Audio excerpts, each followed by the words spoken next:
Pertemuan Jokowi dan MRP dinilai politik, Jakarta, pecah belah Papua. Senin, tanggal 23 Mei tahun 2022 pukul 15.18 waktu Indonesia Barat. Presiden Jokowi terima Majelis Rakyat Papua dan Papua Barat, Istana Kepresidenan Bogor, Jumat tanggal 20 Mei tahun 2022. Foto, Rusman, Biro Persekretariat Presiden. Pertemuan Presiden Jokowi dengan anggota MRP dinilai sebagai politik pecah belah pemerintah terhadap sikap rakyat Papua.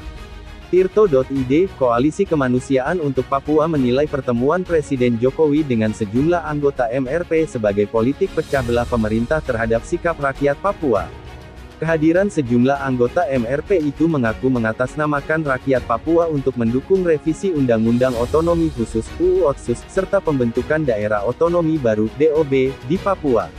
Padahal, MRP sendiri telah membantah dukungannya atas UU Otsus dan RUU DOB serta patuh terhadap putusan Mahkamah Konstitusi (MK). Jakarta untuk kesekian kalinya melakukan pecah belah. Kami tidak mau terjebak apalagi memperuncing ketegangan internal anggota MRP karena itu yang diinginkan oleh pihak-pihak yang mengatur pertemuan itu, kata Direktur Aliansi Demokrasi untuk Papua ALDP Anum Siregar melalui keterangan tertulisnya, Sabtu, tanggal 21 Mei tahun 2022. Koalisi mendesak Presiden Jokowi untuk menerapkan partisipasi orang asli Papua yang bermakna terutama terkait kebijakan perubahan kedua Undang-Undang Otonomi Khusus dan Rencana 3 RUU DOB di Papua. Koalisi menilai pertemuan Presiden Joko Widodo di Istana Bogor pada tanggal 20 Mei tahun 2022 justru menyiratkan partisipasi yang jauh dari bermakna, bahkan cenderung manipulatif. Kami menolak politik pecah belah elit-elit pusat atas Papua.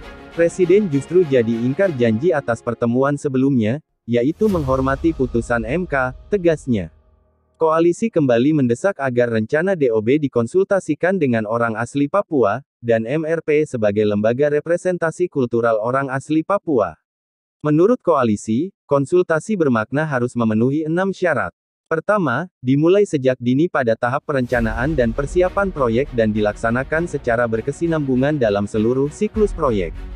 Kedua, mengungkap informasi relevan dan memadai tepat pada waktunya yang dipahami dan mudah dijangkau penduduk yang terkena dampak.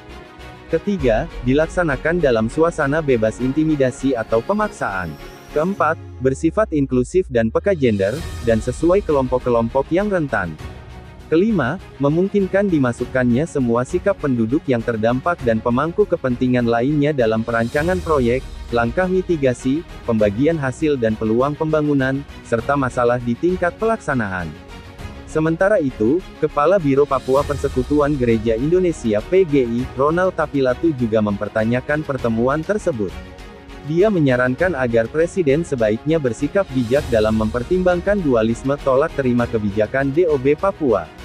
Sebaiknya perbedaan pendapat ini difasilitasi dalam dialog bersama, yang mendudukkan dua pihak untuk mendapatkan jalan tengah. Tidak sebaliknya membuka peluang konflik sesama Papua. Apalagi kita semua sedang menanti keputusan Mahkamah Konstitusi atas masalah revisi kedua UU Otsus yang diajukan oleh MRP dan MRPB, kata Ronald. Kepala Divisi Hukum Kontras, Andi Muhammad Rezaldi menunjuk pasal 25 Kovenan Internasional Hak Sipil dan Politik (ICCPR) yang menyatakan setiap warga negara memiliki hak untuk berpartisipasi dalam urusan publik. Pemerintah Indonesia telah meratifikasi kovenan itu menjadi UU nomor 12 tahun 2005, jadi harus dipatuhi. Bahkan komentar umum ICCPR nomor 25 tahun 1996 lebih lanjut menjelaskan mengenai ketentuan ini dengan memperluas urusan publik ke ranah pembuatan kebijakan dan implementasi di tingkat internasional, nasional, dan daerah, kata Andi. Tanggapan KSP soal pertemuan Jokowi dan MRP. Pemerintah akan menampung aspirasi dan partisipasi semua pihak terkait pembentukan daerah otonomi baru, DOB Papua. Deputi V Kepala Staf Kepresidenan Rijaleswari Pramodawardhani mengatakan, proses pembahasan DOB Papua saat ini sedang berjalan.